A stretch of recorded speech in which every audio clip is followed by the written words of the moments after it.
और आज हम बात करने जा रहे हैं लॉकडाउन के खलनायकों की। जी हां, लॉकडाउन लगा है आपके लिए कि आप बाहर ना निकले, लेकिन उसके बावजूद लॉकडाउन में लोग बाहर निकल रहे हैं। तस्वीर आई है पटना से तस्वीर आई है। पुलिस वाला आप देख रहे हैं खड़ा है एसएचओ, और एसएचओ के सामने ये लड़की कैसे एसएचओ के सामने बदतमीजी कर रही है। न सिर्फ बदतमीजी बल्कि प्रधानमंत्री और मुख्यमंत्री के लिए अपशब्द कह रही है। जरा फुल स्क्रीन तस्वीरें दिखाइए और सुनाइए ये लड़की कैसे बदतमीजी कर रही है। ये है लॉकडाउन के खलनायक, सुनिए जरा पहले। जाने तो आपकी नौकरी अगर छुआ तो उसकी तो ऐसी तैसी होएगी क्योंकि फंसता है लोगों को। जब मन किया फरमा दिया लॉकडाउन बजा दो। अरे जब देखा तो बाजार बंद करवा दिया। अरे रोज ठेला वाला खाता है, कमाता है, खाता है, उसकी क्या? भूखे मर रहा, देखो ना रिक्शा वाला भूखे मर रहा। उसको जाके पूछे कभी कि वो भूखा है कि नहीं? उसको खाना देने निकलो तो वीडियो शूट हो रहा, चालान पे चालान काटे जा रहे। ये चालान कट के कहाँ जाती है? पॉकेट में ले लो, निकाल लो, पैसे दे दिया मैंने।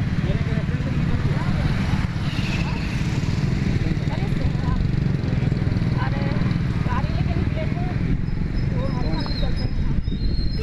राकेश कहाँ वही गए थे। फोन करो, बोलो गरीब को भी खिला दो। काटेगा इसका चालान लगाना है। हेलमेट भी नहीं लगाएंगे आप? हाँ, नहीं लगाऊंगी मैं। अच्छा, आप मेरी वीडियो बना रहे, जाके नीतीश का वीडियो क्यों नहीं बनाते हैं? बनाइए उसका, मोदी का भी। लॉकडाउन लगाने से पहले सर उसने पूछा भी नहीं कि कितने लोग भूखे मरेंगे। चालान पे चालान काटे जा रहे। ये चालान कट के कहाँ जाती है? पॉकेट में ले लो, निकाल लो, पैसे दे दिया मैंने। हेलमेट भी नहीं लगाएंगे आप? हाँ, नहीं लगाऊंगी मैं। अच्छा, नहीं लगाऊंगी। कानून का पालन नहीं करें? आदमी मर रहा है, आपको हेलमेट का चिंता हो रहा है? क्यों हेलमेट का चिंता नहीं होगा? हेलमेट का चिंता हो रहा है। मेरी वीडियो बना रहे, जाके नीतीश का वीडियो क्यों नहीं बनाते हैं? बनाइए उसका, मोदी का भी। निकाल लीजिए वीडियो, समझ गए? चालान कर दीजिए उनका। चालान पे चालान काटे जा रहे। ये चालान कट के कहाँ जाती है? पॉकेट में ले लो, निकाल लो, पैसे दे दिया मैंने। ये मेरी टिकट है, मुझे गाड़ी नहीं मिल रहा। ये मेरी टिकट है और मुझे गाड़ी नहीं मिल रहा जंक्शन जाने के लिए। सर आप बताइए मैं कैसे जाऊँ? लगाना है। हेलमेट भी नहीं लगाएंगे आप? हाँ, नहीं लगाऊंगी मैं। अच्छा, आप मेरी वीडियो बना रहे, जाके नीतीश का वीडियो क्यों नहीं बनाते हैं? बनाइए उसका, मोदी का भी। लॉकडाउन लगाने से पहले सर उसने पूछा भी नहीं कि कितने लोग भूखे मरेंगे। हेलमेट भी नहीं लगाएंगे आप? हाँ, नहीं लगाऊंगी मैं। अच्छा, नहीं लगाऊंगी। कानून का पालन नहीं करें? आदमी मर रहा है, आपको हेलमेट का चिंता हो रहा है? क्यों हेलमेट का चिंता नहीं होगा? हेलमेट का चिंता हो रहा है। मेरी वीडियो बना रहे, जाके नीतीश का वीडियो क्यों नहीं बनाते हैं? बनाइए उसका, मोदी का भी। निकाल लीजिए वीडियो, समझ गए? चालान कर दीजिए उनका। ये मेरी टिकट है, मुझे गाड़ी नहीं मिल रहा। ये मेरी टिकट है और मुझे गाड़ी नहीं मिल रहा जंक्शन। तो ये है लॉकडाउन के खलनायक, जिनके आगे पुलिस मिन्नतें कर रही है कि घर से मत निकलिए, लेकिन पुलिस के आगे निकले तो पुलिस से ही बदसलूकी और बदतमीजी शुरू कर दी। एक और तस्वीर देखिए, जोधपुर की देखिए ये तस्वीर। ये एक और लॉकडाउन के खलनायक हमने आपको दिखाया था। देश में ऐसे ही लोग लॉकडाउन को खराब कर रहे हैं। पुलिस ने देखिए पकड़ा है, बाइक कैसे घुमा के भागे। देखिए जरा फुल स्क्रीन एक बार देखिए। पुलिस ने रोका, पुलिस को देखते ही भाग खड़े हुए, बाइक एकदम से घुमाई है, यू टर्न लिया, लेकिन यू टर्न लेते ही पुलिस ने पकड़ लिया इन्हें, और पकड़ते ही पुलिस ने इन्हें बाइक से उतारकर अपनी गाड़ी में भर लिया है। पुलिस के लिए भी एक बड़ी चुनौती है ऐसे लोगों को हैंडल करना। ये है लॉकडाउन के असल खलनायक। कुशीनगर की एक तस्वीर हम आपको दिखाते हैं। अगली तस्वीर देखिए, कुशीनगर की तस्वीर हम दिखाने जा रहे हैं। ये देखिए कुशीनगर की हमने दिखाई दी। देखिए पुलिस को थप्पड़ मार के भाग खड़ा हुआ, पुलिस ने रोका तो पुलिस को थप्पड़ लगा दिया। तस्वीरें दिखाइए जरा। इस शख्स को पुलिस ने रोका, पुलिस वाला इससे कुछ बात करता, उससे पहले इसने ही पुलिस को थप्पड़ मार दिया। देखिए कुशीनगर की तस्वीरें आई थी। पुलिस का कहना था कि खाली क्यों घूम रहे हो, ऐसी स्थिति में जब देश में लॉकडाउन लगा है और घर से बाहर निकलना सुरक्षित नहीं है, तो उस दौरान देखिए कैसे पुलिस वाले को थप्पड़ रसीद कर भाग खड़ा हुआ ये शख्स। न सिर्फ ये, एक और तस्वीर आपको दिखाते हैं मुरादाबाद की। इन लोगों से कितनी बार कहा जाए, मुरादाबाद की तस्वीर देखिए जरा। पुलिस वाले ने रोका, मास्क नहीं लगाए थे तो पुलिस वालों से बदसलूकी पहले शुरू कर दी, पुलिस वालों के साथ लड़ते झगड़ते रहे और उसके बाद देखिए भागकर अपने घर चले गए। ये तस्वीरें मुरादाबाद की, वीडियो वायरल हुआ है। ये देखिए पुलिस वाले ने पकड़ा था और उसके बाद ये शख्स भागा है यहां से। और उसके बाद जब ये पुलिस इनके घर पहुंची तो वहां भी पुलिस वालों ने आरोप यह है कि पुलिस वालों ने घर की महिलाओं के साथ बदसलूकी की है। लेकिन ये मुरादाबाद की तस्वीरें वायरल हो रही हैं, जिसके बाद एक्शन लिया गया है। ये देखिए, ये पुलिस वाले ने इस शख्स को पकड़ा, ये मास्क नहीं लगाए हुए था। लेकिन सवाल यही है कि आखिर लॉकडाउन का जो खलनायक है उनका इलाज क्या है? यही लॉकडाउन के विलेन हैं, क्योंकि इसी दौर में जब कहा जा रहा है घर में रहिए, पुलिस बार बार ऐलान कर रही है लॉकडाउन पुलिस वालों के लिए नहीं है, ये लॉकडाउन हमारे और आपके लिए बहुत जरूरी हो तभी बाहर निकले। लेकिन कुछ लोग बाज आने को तैयार नहीं है। तो मिलिए जरा लॉकडाउन के खलनायकों से।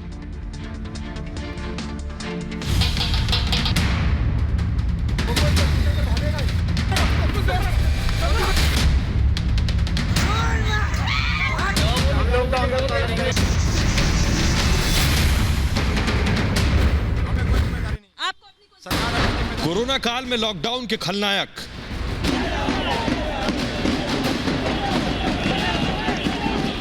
हालात कितने भी खतरनाक हो, ये नहीं सुधरेंगे।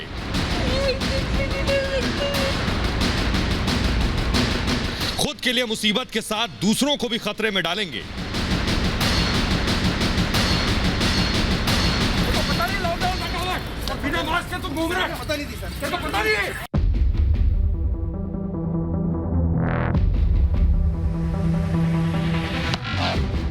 सब पाबंदी और सख्ती के बीच कुछ लोग हैं जिन्होंने ठान रखा है कुछ भी हो जाए हम नहीं सुधरेंगे। अब जरा राजस्थान के जोधपुर की इस तस्वीर को देख लीजिए। वैसे तो 2 रोज पुरानी है, लेकिन लॉकडाउन के खलनायकों की गवाही दे रही है। देखिए कैसे ये बाइक वाला पाबंदियों के बीच मस्ती के लिए निकल आया है और सामने पुलिस देखी तो सांस फूल गई, बाइक में यूटर्न लगा दिया।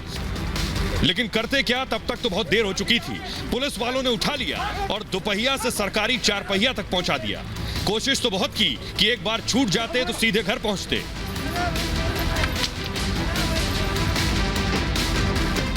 राजस्थान ही नहीं, हर जगह ऐसा ही हाल है। अब जरा मध्य प्रदेश के इंदौर की इस तस्वीर पर नजर डालिए। लोग सड़क पर फ्रॉग जंप करते नजर आ रहे हैं, साथ में बाकायदा ढोल भी बज रहा है। ये लोग भी नियमों की धज्जियां उड़ा रहे थे, लेकिन पुलिस की नजर में आ गए। अब हरियाणा की इस तस्वीर को भी देख लीजिए। जब प्रशासन कह रहा है घर पर रहिए, सुरक्षित रहिए, लेकिन इन्हें तो किसी की नहीं सुननी। हर रोज निकल पड़ते हैं सुबह सुबह एक्सरसाइज करने। पुलिस की नजर पड़ी तो फुल ट्रेनिंग क्लास लग गई। किसी से पुशअप्स लगवाए तो किसी से लंबी दौड़। एक्सरसाइज की हर हसरत को पुलिस कर्मियों ने एक एक कर पूरा करा दिया। एक ही दिन में मन इतना भर गया कि हर फूलती आवाज में बस यही निकल रहा था, साहब अब एक बार छोड़ दो, जब तक कोरोना रहेगा बिल्कुल घर से नहीं निकलेंगे। तो काश इन लोगों को कब अक्ल आएगी, लेकिन न पिछले लॉकडाउन में अक्ल आई, ना अभी अक्ल आ रही है। अहमदाबाद की तस्वीर देखिए जरा। अहमदाबाद की तस्वीरें हम आपको दिखा रहे हैं, ये देखिए। ये अहमदाबाद की तस्वीरें, कलश लेकर महिलाएं निकली हैं बाहर इस उम्मीद में। ये देखिए, इनके लिए क्या कोरोना नहीं है, क्या इनके लिए लॉकडाउन नहीं है? किसी ने मास्क लगा नहीं रखा है। एक धार्मिक आयोजन था और इस आयोजन में सैकड़ों की संख्या में महिलाएं सड़क पर निकल आई हैं। फुल स्क्रीन अगर ये तस्वीरें दिखाएं, पुलिस की गाड़ी बीच में खड़ी हुई है, फंस गई है। तस्वीरें आप देख रहे हैं, ये देखिए, सर पर कलश रख रखा है। अहमदाबाद की तस्वीरें हैं जहां सबसे ज्यादा हालात खराब है, उन शहरों में अहमदाबाद शुमार है। और ये अहमदाबाद की तस्वीरें बता रही हैं कि लोगों को आसानी से समझ नहीं आ रहा है। आइए अब आपको दिखाते हैं। आपको याद होगा लॉकडाउन के पहले बड़े खलनायकों में ये शुमार थे, ये पति पत्नी। ये जो तस्वीरें हम आपको दिखा रहे हैं, ये महिला जो पुलिस को बता रही थी कि यूपीएससी का एग्जाम भी इन्होंने दिया है।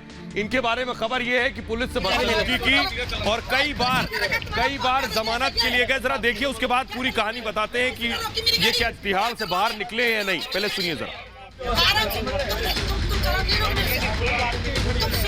लेडी पुलिस कहाँ है?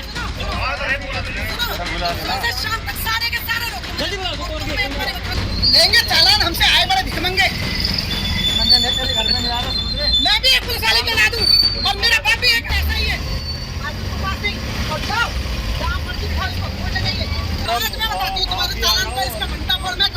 आप मास्क लगा के नहीं लगाएंगे तो क्या करोगे? कई दिन तिहाड़ जेल में काटने के बाद आखिरकार दोनों को जमानत मिल गई, लेकिन दोनों की बेल पहले 2 बार खारिज हुई। पति और पत्नी ने 30,000 कोर्ट से जमानत की गुहार लगाई, लेकिन कोर्ट ने साफ मना कर दिया। दूसरी बार फिर बेल देने की गुहार लगाई, लेकिन इस बार भी कोर्ट ने साफ इनकार कर दिया। लेकिन अब तीसरी बार कोर्ट ने दोनों को बेल दे दी है, जिसके बाद पति और पत्नी तिहाड़ से रिहा हो गए। इन दोनों ने शायद ये कभी सोचा नहीं होगा कि पुलिस से बदतमीजी करना इतना महंगा पड़ेगा।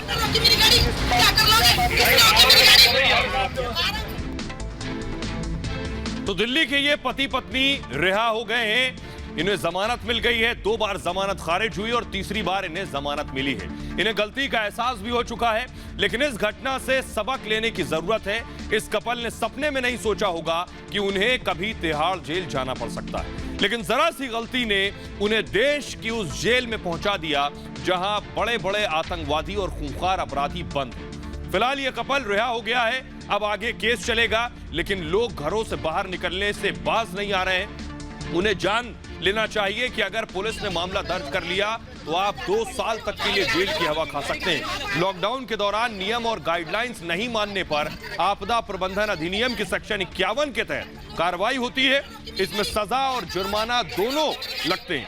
लॉकडाउन नहीं मानने पर 200 रुपए का जुर्माना है और साथ ही 1 महीने तक की सजा भी हो सकती है। लेकिन इसकी वजह से कानून व्यवस्था में दिक्कत आई या दंगे की स्थिति बनी तो सजा 6 महीने तक बढ़ सकती है। आदेश न मानने से किसी की जान जाती है या फिर जान का खतरा पैदा होता है और दोषी पाए जाने पर जेल होगी, जिसमें 2 साल तक की सजा का प्रावधान है। लेकिन इन सब से बड़ी चीज ये कि कोरोना का संक्रमण अगर हो गया लॉकडाउन का पालन ना करने से तो जान जा सकती है, और शायद जान से बड़ी कोई और चीज नहीं है। तो न सिर्फ ये लोग लॉकडाउन के खलनायक हैं, बल्कि ऐसी तस्वीरें भी सामने आ रही हैं जो पुलिस का भी एक चेहरा दिखा रही हैं, जो अमानवीय चेहरा है। ऐसे ही फगवाड़ा से, पंजाब के फगवाड़ा से तस्वीर सामने है। एसएचओ साहब को देखिए जरा। एसएचओ साहब आए सिंघम स्टाइल में, इन्होंने जरा लात चलाई और देखिए सब्जी वाले की जो रेड़ी थी, जो पूरा डलिया थी, वो गिर गई। ऐसी लात मारी एसएचओ ने, ऐसी लात मारी कि ये गिर गई। उसके बाद आपको बताएं एसएचओ का नाम नवदीप सिंह है। एसएचओ साहब सस्पेंड हो गए। खबर यह है, फगवाड़ा की तस्वीरें हम आपको दिखा रहे हैं। पंजाब के डीजीपी ने इन्हें सस्पेंड कर दिया है। ये लॉकडाउन का पालन करवाने आए थे, मिनी लॉकडाउन लगा हुआ है। ऐसे में था कि रेड़ी पटरी वाले दुकान ना लगाएं, लेकिन ये जो अंदाज था, ये जो तरीका था, फुल स्क्रीन अगर तस्वीरें दिखाएं, ये तरीका बर्दाश्त नहीं किया जा सकता, क्योंकि पुलिस को सोशल पुलिसिंग भी जरूरी है। ये रिफॉर्म का हिस्सा है कि पुलिस कैसे लोगों से बर्ताव करे, और यही जो नजीर सामने आई, जिसके बाद नवदीप सिंह को सस्पेंड कर दिया गया है।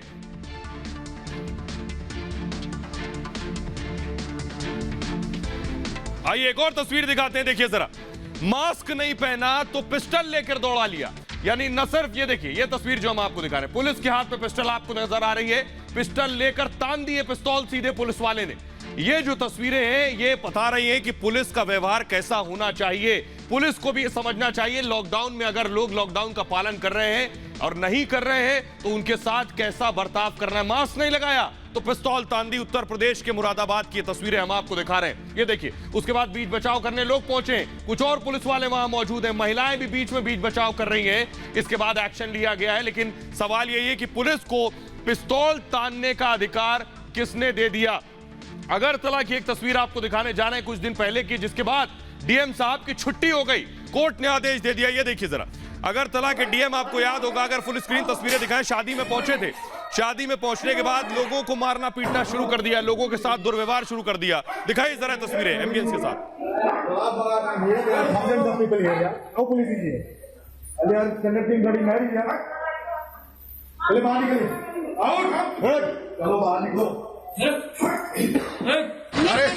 अरे दिल गए ऑल्सो इन सबको अरेस्ट किया। अरे जाओ बाबू आए धीरे से उसके बिचा शुरू होंगे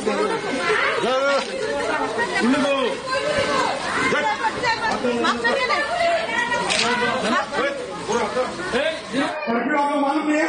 चलिए उठिए, उठो बाहर निकलो अभी, अरेस्ट होकर जेल में जाओगे।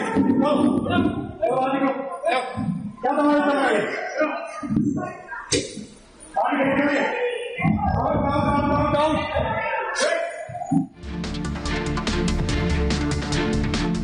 तो आपने तस्वीरें देख ली, देश के कोने कोने से ऐसी तस्वीरें आ रही हैं। उत्तर के पंजाब से लेकर पूरब के त्रिपुरा तक ऐसी तस्वीरें आ रही हैं। बिहार, यूपी, मध्य प्रदेश से ऐसी तस्वीरें अक्सर आती हैं। सवाल यह है कि आखिर ऐसा होता क्यों है?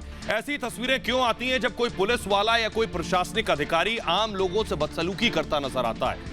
बेशक पंजाब में लॉकडाउन है, तो क्या सब्जी वाले को सब्जी बेचने पर पाबंदी है? अगर वो सब्जी नहीं बेचेगा तो रोज के उसके 2 वक्त की रोटी का जुगाड़ कैसे होगा? रोजमर्रा की चीजों की बिक्री पर कोई पाबंदी नहीं है। यूपी के मुरादाबाद में भी आपने देखा कि कैसे उत्तर प्रदेश पुलिस के जवान हाथ में रिवॉल्वर तानकर एक शख्स के पीछे उसके घर तक घुस गए और महिलाओं के साथ भी बदसलूकी की। उत्तर प्रदेश के देवरिया की तस्वीर भी आपने देखी कि कैसे एक एडीएम लेवल का अफसर एक महिला से गाली गलौज करने लगा। इसलिए जरूरत है कि अगर आपको अधिकार दिए गए हैं तो उन अधिकारों का गलत इस्तेमाल नहीं करना चाहिए। जिस तरह किसी आम इंसान को लॉकडाउन का पालन करना है, आपको यह कर्तव्य है कि उसका आप पालन करें और जरूरत हो तभी निकलें। उसी तरह पुलिस को अगर अधिकार दिए गए हैं तो उन अधिकारों का गलत इस्तेमाल नहीं करना है, किसी आम आदमी पर उसका गलत उपयोग नहीं करना है। उन अधिकारों के साथ साथ आपके साथ जिम्मेदारी भी है। बहरहाल आगे बढ़ते हैं और आपको दिखाते हैं लॉकडाउन के खलनायक तो आपने देख लिए, लेकिन अब आपको हम दिखाने जा रहे हैं कि आखिर जो किट जो आप टेस्ट करवाते हैं कोरोना का, ये जो कोरोना का टेस्ट आप करवा रहे हैं, ये कोरोना का टेस्ट करने के लिए जो स्टिक आपके लिए लेकर आई जाती है, अगर वो तस्वीरें मैं आपको दिखाऊं, वो जो कोरोना के टेस्ट के लिए टेस्ट के लिए जो स्टिक आती है, वो स्टिक दरअसल मैं बताऊं, वो स्टिक अगर मैं आपको दिखाऊं तो उस स्टिक के जरिए आपका टेस्ट होता है। वो स्टिक के विजुअल अगर मैं यहां लगवा पाऊं उस चंक के साथ कि वो स्टिक अगर मैं आपको दिखाऊं तो उस स्टिक को महाराष्ट्र में बनाया जा रहा था और वो स्टिक दरअसल किस तरीके से बनाई जा रही थी ये मैं आपको दिखाऊंगा। ये देखिए, ये तस्वीरें आपके सामने देखिए जरा। आपने अगर आरटीपीसीआर टेस्ट कराया है तो देखिए इन तस्वीरों को, ये वीडियो बहुत तेजी से वायरल हो रहा है। खबर मिली कि ठाणे के उल्लासनगर की ये तस्वीरें देखिए जरा।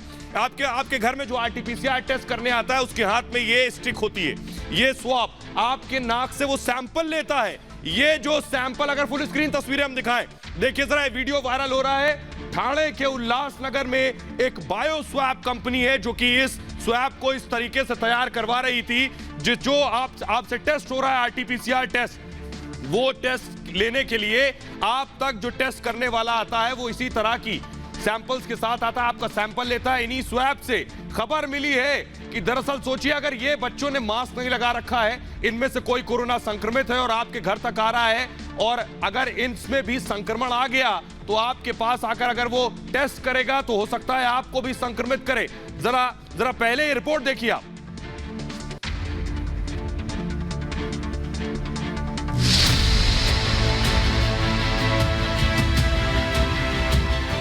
कोरोना की दूसरी लहर के बीच ये हैरान करने वाली तस्वीर सामने आई है। जिस टेस्ट किट से कोरोना की जांच होती है उसे बनाने में बड़ी लापरवाही की ये तस्वीरें हैं और ये तस्वीर उस महाराष्ट्र की है जहां कोरोना ने कहर बरपा रखा है। देखिए कैसे लापरवाही से कोरोना किट बनाया जा रहा है। महिला और नाबालिग बच्चे टेस्ट किट को लापरवाह तरीके से बनाते हुए कैमरे में कैद हुए। जमीन में गंदगी के बीच टेस्टिंग किट को रखा गया। बिना ग्लव्स पहने और बिना मास्क लगाए ही कोरोना टेस्ट किट को बनाया जा रहा है। ये तस्वीरें ठाणे के उल्लासनगर की हैं, जहां कोविड टेस्टिंग में इस्तेमाल होने वाली स्वैब स्टिक को लापरवाह तरीके से बनाया जा रहा है। और हैरान करने वाली इस तस्वीर के सामने आने के बाद प्रशासन के होश उड़ गए। ठाणे पुलिस ने छापेमारी कर भारी मात्रा में टेस्ट किट बरामद कर लिया है और किट निर्माण पर रोक लगा दी है। बड़ा सवाल यह है कि इस टेस्ट किट का इस्तेमाल करने के बाद आने वाली रिपोर्ट कितनी सही होगी, और दूसरा बड़ा सवाल कि अगर टेस्ट किट बनाने वाला शख्स पॉजिटिव हुआ तो क्या होगा। कॉन्ट्रैक्ट किसने, एक बड़े आदमी ने लिया और इसी तरह झोपड़पट्टी में अनेक जगह काम दिया। तो मुझे लगता है ये कॉन्ट्रैक्ट सिस्टम जो है और काम देना और उसके बाद में अपनी जिम्मेदारी नहीं, इसी तरह का जो सरकार और कॉन्ट्रैक्टदार की जो नीति है वो खराब है, उससे लोगों को जीवित को धोखा है। मुझे लगता है इसकी सबकी जांच होकर उनके ऊपर कार्रवाई होनी चाहिए। और आइए आपको बताते हैं, न सिर्फ टेस्टिंग के लिए इस तरह की लापरवाही हो रही थी, बल्कि ये देखिए ग्लव्स, ये जो आप अगर ग्लव्स इस्तेमाल कर रहे हैं, उत्तर प्रदेश के गाजियाबाद की तस्वीरें हैं। ये ग्लव्स दरअसल इस तरह से इन्हें धोया जा रहा है, यानी जिन लोगों ने ग्लव्स इस्तेमाल करके फेंक दिया है उसके बाद इन्हें उठाया गया, इन्हें धोया गया, फिर से इनकी रीपैकेजिंग की गई और ये आपके घर तक दोबारा पहुंचाए जा सकते हैं। इसलिए अगर आप ग्लव्स खरीदने जा रहे हैं तो सही कंपनी का ही ग्लव्स खरीदें, वरना आपके साथ इस तरह की धोखाधड़ी हो सकती है। ये ग्लव्स संक्रमित हो सकते हैं और ये आप तक पहुंच सकते हैं। इसलिए आपको बताता हूं ऐसे लोगों पर क्या कार्रवाई हुई, ये आपको बताने जा रहा हूं मैं। इनके खिलाफ क्या कार्रवाई की गई है, इनके खिलाफ सख्त धाराओं में कार्रवाई हुई है। धारा 188 के तहत सरकारी आदेश में बाधा डालने की कार्रवाई हुई है। धारा 269 बीमारी फैलाने के लिए गैर जिम्मेदाराना काम किया गया है। इसके अलावा आपको बताएं इनके खिलाफ धारा 270 किसी की जान को खतरे में डालने पर कार्रवाई की गई है। साथ ही साथ इनके ऊपर धारा 336 सुरक्षा को खतरे में डालना भी शामिल है। ये धाराएं इनके ऊपर लगाई गई हैं। धारा 420 छल करना और इसके साथ ही धारा 465 जालसाजी, ये सारी धाराओं में इनके खिलाफ कार्रवाई की गई है।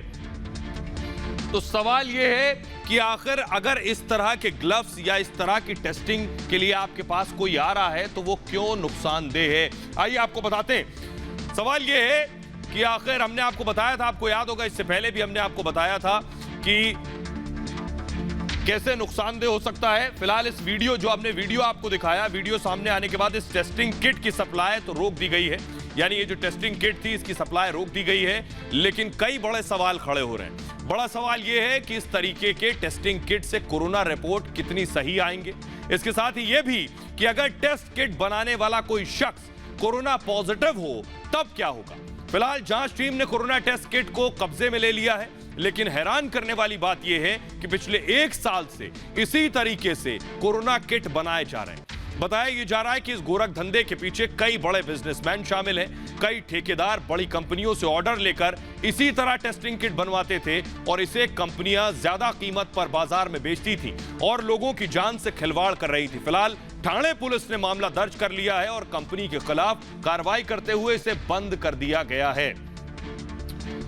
बहरहाल आगे बढ़ते हैं और आपको दिखाते हैं, हमने कल आपको बताया था कि देश में तीसरी लहर आने वाली है। ये तीसरी लहर जुलाई से सितंबर के बीच आएगी। अभी देश दूसरी लहर को झेल रहा है। दूसरी लहर में आप बेड की जद्दोजहद से जूझ रहे हैं, एम्बुलेंस की जद्दोजहद से जूझ रहे हैं, वेंटिलेटर नहीं है, इसके अलावा शमशान में भी कतारें लगी हैं। ये बता रहा है कि दूसरी लहर में कैसे हर शख्स सफर कर रहा है, हर शख्स जूझ रहा है। न सिर्फ ये बल्कि ये सबसे बड़ी परेशानी ऑक्सीजन है। ऑक्सीजन की तस्वीरें मैं आपको दिखाऊं, लोगों को ऑक्सीजन नहीं मिल रहा है, ये एक बड़ी परेशानी है। लेकिन जो कल हमने आपको खबर दिखाई थी कि तीसरी लहर आने वाली है, आज खुद कोर्ट ने पूछ लिया कि तीसरी लहर आने वाली है। सुप्रीम कोर्ट ने, कल हमने आपको बताया था कि तीसरी लहर में बच्चे शिकार होंगे। यही सवाल आज सुप्रीम कोर्ट ने सरकार से पूछा है। सुप्रीम कोर्ट ने सरकार से क्या पूछा आपको बताते हैं। बुधवार को हमने ये भारत की बात है में कोरोना के 3rd वेव पर विस्तार से आपको जानकारी दी थी और बताया था कि कोरोना की तीसरी वेव जुलाई से सितंबर के बीच आ सकती है। हमने यह भी बताया था कि तीसरी लहर में बच्चे निशाने पर होंगे और यह भी दिखाया था कि बच्चों को कोरोना से बचाने के लिए क्या करें, क्योंकि बच्चों के लिए अभी तक कोई वैक्सीन नहीं बनी है। आज सुप्रीम कोर्ट ने भी तीसरी लहर को लेकर सरकार से तीखे सवाल किए हैं और आज की सुनवाई के दौरान सुप्रीम कोर्ट ने साफ पूछा है कि आखिर बताइए सुप्रीम कोर्ट ने क्या कहा, ये हम आपको बताने जा रहे हैं। सुप्रीम कोर्ट ने क्या कहा है, ग्राफिक्स जो हम आपको दिखा रहे हैं। सुप्रीम कोर्ट ने कहा कि बच्चों के लिए वैक्सीन कब आएगी। सुप्रीम कोर्ट ने सवाल किया है कि वैक्सीन के अलावा पूछा है कि आखिर माँ बाप कहां रहेंगे, बच्चा कहां रहेगा उस दौरान। ये सारे सवालात सुप्रीम कोर्ट ने पूछे हैं। साथ ही आपको बताएं कि एक अच्छी खबर यह है कि बच्चों के लिए समाधान यह है तीसरी लहर से लड़ने का कि वैक्सीन बच्चों को लगाई जाए। वैक्सीन बच्चों को लगाई जाए। ये वैक्सीन बच्चों को कब लगाई जाएगी ये मैं आपको बताऊं। उससे पहले बड़ी बात यह कि क्या बच्चों की वैक्सीन आ गई है। कल हम यही बात कर रहे थे कि बच्चों की वैक्सीन कब बनेगी, तो खबर यह है कि बच्चों की वैक्सीन जल्द ही सामने आ सकती है। देखिए जरा रिपोर्ट।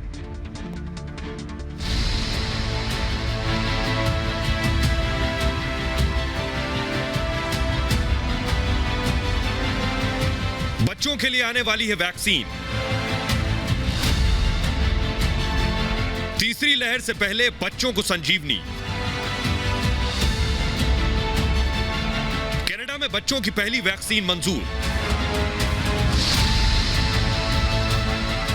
कोरोना की तीसरी लहर में सबसे ज्यादा खतरा बच्चों को है और इसको लेकर टीका बनाने वाली कंपनियों ने कमर कस ली है। कनाडा में बच्चों के लिए दुनिया की पहली कोरोना वैक्सीन को मंजूरी मिल गई है। फाइजर की वैक्सीन बच्चों के लिए मंजूर होने वाली दुनिया की पहली कोरोना वैक्सीन बन गई है। कनाडा ने 12 से 15 साल के बच्चों के लिए इस वैक्सीन को लगाने की इजाजत दी है। फाइजर के मुताबिक उसकी वैक्सीन बच्चों के लिए पूरी तरह सुरक्षित है। इसकी इफेक्टिवनेस 100% साबित हुई है। अमेरिका में बच्चों के लिए फाइजर की वैक्सीन पर अगले हफ्ते फैसला हो सकता है। अमेरिका में फाइजर के अलावा मॉडर्ना और जॉनसन एंड जॉनसन की बच्चों के लिए वैक्सीन के भी ट्रायल्स किए जा रहे हैं। दूसरी तरफ भारत में कोवैक्सीन ने फरवरी में बच्चों पर ट्रायल्स की अनुमति मांगी थी। जल्द ही भारत बायोटेक को इसके लिए अनुमति मिल सकती है। तो जुलाई से सितंबर के बीच तीसरी लहर आनी है और उससे पहले बच्चों की वैक्सीन आ सकती है। तो बच्चों के लिए वैक्सीन जल्दी आ जाएगी, ये एक अच्छी खबर है। लेकिन देश के दक्षिण भारत में हालात लगातार कोरोना से बिगड़ रहे हैं। मैं कर्नाटक की बात करूं तो कर्नाटक में बहुत खराब स्थिति है। ये देखिए, एम्बुलेंस की लंबी लाइन हम आपको दिखा रहे हैं। बेंगलुरु की तस्वीरें हम आपको दिखा रहे हैं, कुछ वक्त पहले की तस्वीरें हैं कि कैसे शमशान के लिए भी लोगों को इंतजार करना पड़ रहा है।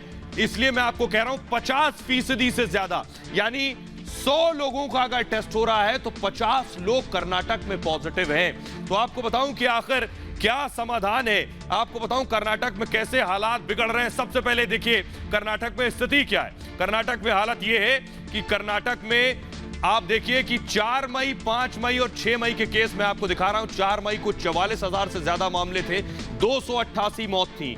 और 5 मई को देखिए 50,000 मामले आ गए, 346 मौतें आ गई।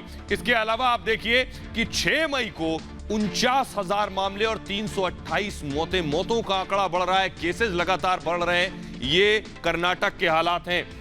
तो कर्नाटक में लगातार स्थिति बिगड़ रही है। लेकिन आपको बताएं कर्नाटक में फिलहाल हालात क्या है।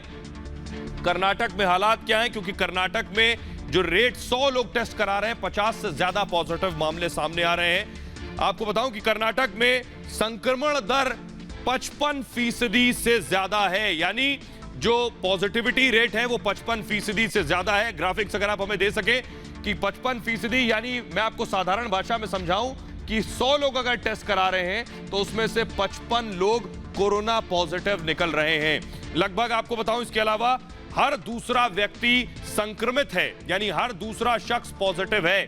24 घंटे में 23,000 से ज्यादा केस सामने आए। ये सिर्फ हम आपको बेंगलुरु का आंकड़ा बता रहे हैं। अब तक 3 लाख से ज्यादा मरीज सामने आ चुके हैं और 3 लाख केस वाला पहला महानगर बेंगलुरु हो गया है। तो अब इससे बखूबी आप हालात समझ सकते हैं।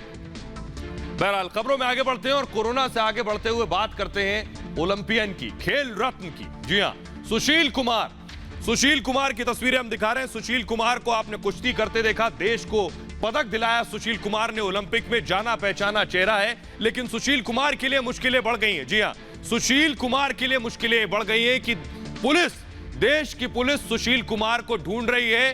सुशील कुमार जो कि जिन्हें आपने कुश्ती के मैदान में देखा किस तरह बड़े बड़े पहलवानों को पटकनी देते हैं, अब पुलिस सुशील कुमार को खोज रही है क्योंकि सुशील कुमार पर हत्या का आरोप लगा है। जी हां, सुशील कुमार पर आरोप है एक शख्स की हत्या का। इस मामले में पुलिस शिद्दत से ओलंपियन सुशील को, पहलवान को तलाश रही। देखिए जरा।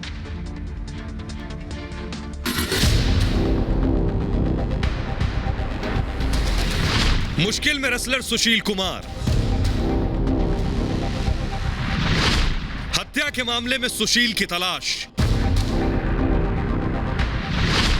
दिल्ली पुलिस की छापेमारी, सुशील फरार। दो बार के ओलंपिक पदक विजेता पहलवान सुशील कुमार की गिरफ्तारी के लिए दिल्ली पुलिस जगह जगह छापे मार रही है और पुलिस से बचने के लिए सुशील भागे भागे फिर रहे हैं। सुशील कुमार पर पूर्व जूनियर नेशनल चैंपियन पहलवान सागर धनखड़ की हत्या में शामिल होने का आरोप है। यह पूरा मामला दिल्ली के मॉडल टाउन के छत्रसाल स्टेडियम का है। खबर के मुताबिक 23 साल के पहलवान सागर धनखड़ और उसके दोस्त जिस घर में रहते थे, सुशील उसे खाली करने का दबाव बना रहे थे। इसी को लेकर छत्रसाल स्टेडियम में पहलवानों के 2 गुट आपस में भिड़ गए, जिसमें 5 पहलवान बुरी तरह जख्मी हो गए। इनमें से एक पहलवान 23 साल के सागर ने अस्पताल में दम तोड़ दिया। सागर हरियाणा के सोनीपत का रहने वाला था।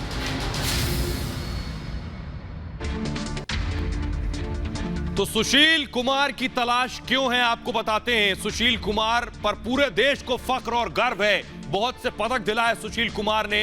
चश्मदीदों ने दरअसल सुशील कुमार का नाम लिया है। वो जो झगड़ा हुआ दो गुटों में, मारपीट के दौरान वहां सुशील कुमार खुद भी मौजूद थे और बताया जा रहा है कि सुशील कुमार सब कुछ देख रहे थे। सुशील गैंग के साथ मौके पर पहुंचे थे, यानी दो गुट वहां थे जो आपस में झगड़े, उसमें सुशील कुमार भी थे। सुशील समेत 10 के खिलाफ एफआईआर दर्ज हुई है।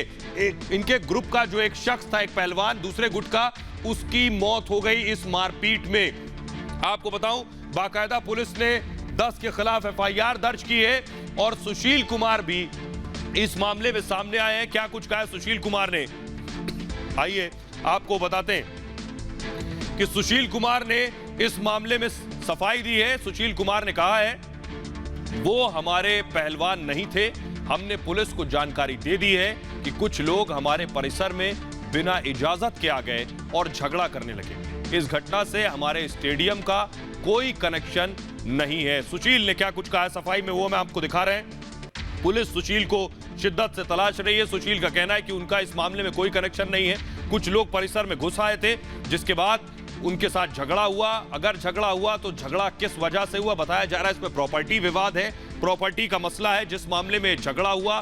सुशील क्या वहां मौजूद थे, खबरें इस तरह की हैं। जिस शख्स की मारपीट में मौत हुई है उसने कई पहलवानों का नाम लिया है, क्या उसमें सुशील भी शामिल है? सुशील को फिलहाल पुलिस ढूंढ रही है। तो सुशील कुमार के बारे में पूरा देश जानता है, उन्हें किसी पहचान की जरूरत नहीं है।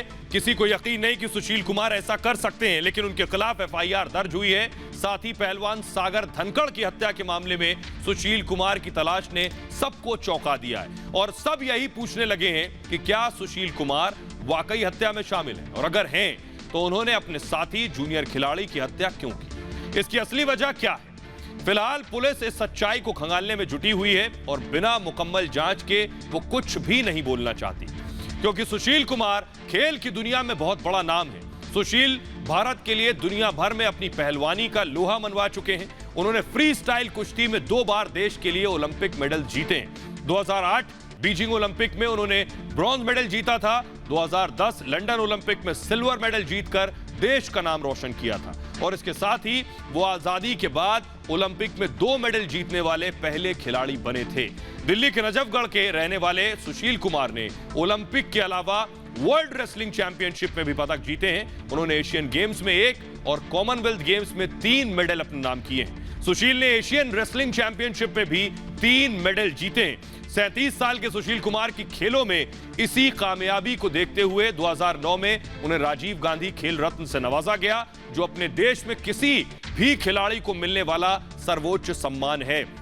सुशील कुमार के बारे में आपको बताएं कि पुलिस सुशील कुमार को तलाश रही है और फिलहाल सुशील कुमार कहां है ये किसी को नहीं पता। सुशील कुमार ने देश को ओलंपिक पदक दिलवाया है।